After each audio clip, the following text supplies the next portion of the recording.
حضور سیدنا غازی علم الدین شہید علیہ رحمہ ایسے عاشق صادق تھے اپنے وقت کے کہ آپ نے اپنی جان کی پرواہ نہ کرتے ہوئے گستاخ رسول کو واصل جہنم کیا اور آقا کی ختم نبوت پہ پہرا دیا۔ غازی علم الدین شہید علیہ رحمہ تھے نا، جب آپ 20 سال کے ہوئے، آپ کی عمر 20 سال ہوئی، تو آپ کے زمانے میں نا ایک پنڈت راجپال کمینے نے گستاخی کی آقا دو جہاں کی، اور ایک کتاب لکھی اور اس میں آقا کی شان میں گستاخیاں کی۔ تو جب اس نے گستاخیاں کی نا تو مسلمان جو تھے ان کو تو اپنے پیارے محبوب سے عشق ہی بھرا ہے نا، ہمیں آقا سے تو عشق ہی بہت ہے۔ جب ہمارے بڑوں نے دیکھا کہ راجپال کمینہ گستاخیاں کر رہا ہے تو سارے مسلمان ایک پلیٹ فارم میں جمع ہو گئے، اور بڑے بڑے اس وقت کے علماء کے زیر سایہ وہ جمع ہوئے اور راجپال کے خلاف احتجاج اور مظاہرے کیے۔ حضرت غازی علم الدین شہید فرماتے ہیں کہ ایک دن میں سویا تھا کہ جب غازی علم الدین شہید ایک دن سوئے تو ایک بزرگ آ گئے، سفید داڑھی والے، سفید لباس ڈالا۔ جب وہ بزرگ آئے نا تو کہنے لگے، اے علم الدین، تو سویا ہے ادھر چپ کر کے، تیرے پیارے محبوب کی شان میں گستاخی ہوگی، اٹھ نہ جا کے اس کو قتل کر، اس کو پکڑ، اس کو مار، تو ادھر چپ کر کے سویا ہے۔ تو غازی علم الدین شہید علیہ رحمہ فرماتے ہیں میں صبح اٹھا تو میرے پہ کپ کپی تاری تھی کہ یار یہ کیا ماجرا ہے۔ تو غازی علم الدین شہید نا صبح گئے اپنے دوست، ان کا دوست تھا شیدہ، دوست شیدے کے پاس گئے اور جا کے سارا خواب سنایا کہ اس طرح ہوا ہے۔ تو وہ شیدہ کہنے لگا چلو کوئی بات نہیں، اس طرح ہی خواب آ گیا انہیں،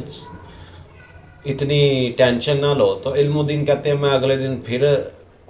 سویا تو پھر وہ بزرگ آ گئے اور کہنے لگے کہ علم الدین تو ادھر سویا، ادھر تیرے محبوب کی شان میں گستاخیاں ہو گئیں، آقا کی شان میں ایک گستاخ نے گستاخی کر دی، جا کے پکڑ اس کو مار۔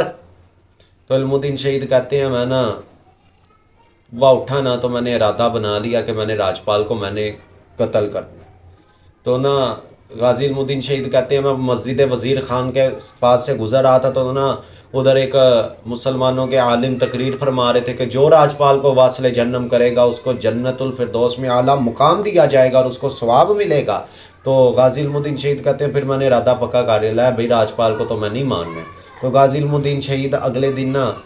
اپنی جو بھابھی تھی نا بڑے بھائی کی بیوی، اس سے 1 روپیہ لیا اور نہ چلے گئے چھریوں اور چاقوؤں کی دکان میں، وہاں سے ایک چاقو لیا اور اس کی دھار تیز کی اور آپ راجپال کے دفتر چلے گئے اور راجپال سامنے بیٹھا تھا، اتنی زور سے وار کیا کہ راجپال ایک ہی وار میں واصل جہنم ہو گیا۔ اور غازی علم الدین شہید راجپال کو واصل جہنم کر کے بھاگے نہیں،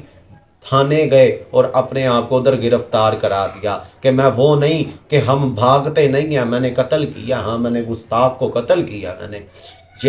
میں نے کیا کہتے ہیں کیا گستاخ کو قتل، لو جی مجھے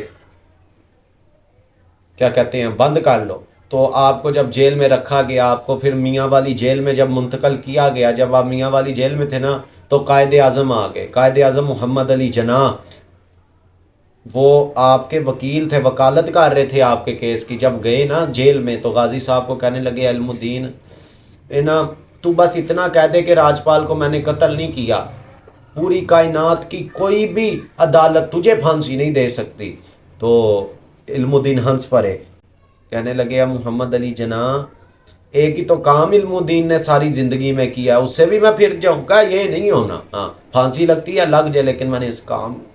سے نہیں پھرنا۔ قیامت کے دن اگر مصطفیٰ نے پوچھ لیا علم الدین تو نے زندگی میں صرف ایک اچھا کام کیا، اس سے بھی تو پھر گیا، پھر میں کیا جواب دوں گا۔